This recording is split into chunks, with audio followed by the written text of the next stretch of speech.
రాజకీయాల్లో తనను తానే పెదరాయుడుగా ఊహించుకున్న జగన్ పార్టీ నిర్వహణ నుంచి ముఖ్యమంత్రిగా పాలన సాగించడం వరకు పరాజయం తర్వాత ఈవీఎంలపై నెపం నెట్టేసి అధికారం కోల్పోయిన మరుసటి రోజు నుంచే రాష్ట్రంలో శాంతి భద్రతలు అధ్వానంగా మారిపోయాయంటూ గగ్గోలు పెట్టడం వరకు అన్ని కూడా అదే తరహాలో చేశారు. అయితే అధికారంలో ఉన్నప్పుడు ఆయన పెదరాయుడు తీరు నడిచిందేమో కానీ అధికారం కోల్పోయిన తర్వాత ఆయన వ్యవహార శైలిని సొంత పార్టీ నేతలే భరించలేకపోతున్నారు.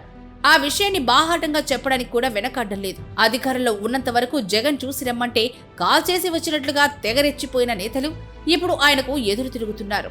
పార్టీ ఆవిర్భావం నుంచి ఆయనతో కలిసి నడిచిన నేతలు కూడా ఇప్పుడు వేరే దారి చూసుకుంటున్నారు. మరో వైఎస్ జగన్ హయాంలో యథేచ్ఛగా అక్రమాలు, అన్యాయాలు, దుర్మార్గాలు, దౌర్జన్యాలకు పాల్పడిన ఒక్కొక్కరిని చట్టం ముందు దోషులుగా నిలబెట్టి శిక్షించాలి అన్న లక్ష్యంతో తెలుగుదేశం కూటమి ప్రభుత్వం ముందుకు సాగుతోంది.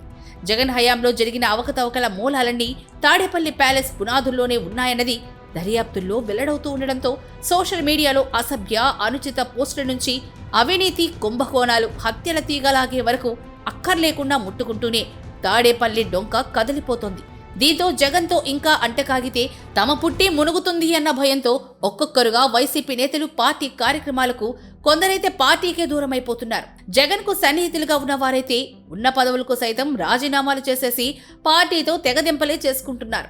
ఇలా ఒక్కొక్కరుగా పార్టీని వదిలేళ్తుంటే జగన్ మాత్రం మేకపోతు గాంభీర్యం నటిస్తూ తెలుగుదేశం కూటమి ప్రభుత్వంపై విమర్శలతో విరుచుకుపడిపోతున్నారు. అయితే గతంలోలా ఆయన మాటలకు వంత పాడేవారు పార్టీలో కరువయ్యారు. అంబటి, పేర్ని వంటి ఒకరిద్దరు ప్రెస్ మీట్లు పెట్టి జగన్ కు మద్దతుగా మాట్లాడుతున్నప్పటికీ వారిని పట్టించుకునేవారే కరువైన పరిస్థితి. ఇక పార్టీ క్యాడర్ ఇప్పటికే కకావికలమైపోయింది.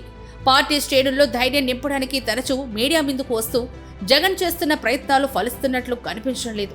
ఈ నేపథ్యంలోనే తాడేపల్లి వైసీపీ కార్యాలయంలో జగన్ పార్టీ నేతలతో కీలక భేటీ నిర్వహించారు. ఈ సమావేశానికి రాష్ట్రంలోని పార్టీ అసెంబ్లీలు, ఇన్ఛార్జీలు, మాజీ ప్రజా ప్రతినిధులను ఆహ్వానించారు. ఈ సమావేశంలో పార్టీ అభివృద్ధితో పాటు భవిష్యత్తు కార్యాచరణ అజెండాగా చెప్తున్నారు. ఇప్పటికే సంక్రాంతి తర్వాత నుంచి జగన్ ప్రజల్లోకి వస్తారని చెప్తున్నారు. ప్రతి నియోజకవర్గంలో 2 రోజులు పార్టీ క్యాడర్తో భేటీ అయ్యేలా ఈ కార్యక్రమాన్ని రూపొందిస్తున్నారు. అధికారంలో ఉన్న 5 ఏళ్లు పార్టీ క్యాడర్ను, ప్రజలను పట్టించుకోని జగన్ ఇప్పుడు వారితో మమేకమవుతున్నారంటూ ముందుకు రావడాన్ని వారు స్వాగతించే అవకాశాలు తక్కువేనని పార్టీ వర్గాలే అంటున్నాయి. వాస్తవానికి వైసీపీ అధికారం కోల్పోయిన తరువాత మాజీలుగా మారిన నేతల్లో అత్యధికులు జగన్ తీరు కారణంగానే ఓటమి పాలయ్యామని బాహాటంగానే చాటారు.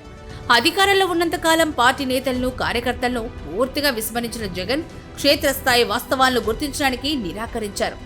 చెబుదామని చేసిన ప్రయత్నాలు ఫలించలేదంటూ గాళమెత్తారు. ఇవన్నీ చాలవన్నట్లు ఇప్పుడు జగన్ పై ఉన్న అక్రమాస్తుల కేసుల డొంక కూడా కదులుతున్నట్లుగా భావిస్తున్నారు. ఆ కేసు విచారణ, దర్యాప్తు నత్తనడకన నడవడంపై దేశ సర్వోన్నత న్యాయస్థానం ఆగ్రహం వ్యక్తం చేసింది. మొత్తం వివరాలని సమర్పించాల్సిందిగా సిబిఐ, ఈడీలను ఆదేశించింది. ఈ తరుణంలో పూర్తిగా చేతులు కారిన తర్వాత ఆకుల కోసం వెతికిన చందంగా జగన్ ఇప్పుడు ప్రజాక్షేత్రంలోకి వస్తారంటూ నియోజకవర్గ ఇన్ఛార్జీలు, మాజీ ప్రజా ప్రతినిధులు, పార్టీ నేతలతో కీలక భేటీ కావడం వల్ల ఇసుమంతైనా ప్రయోజనం ఉంటుందని భావించలేమని పరిశీలకులు విశ్లేషిస్తున్నారు.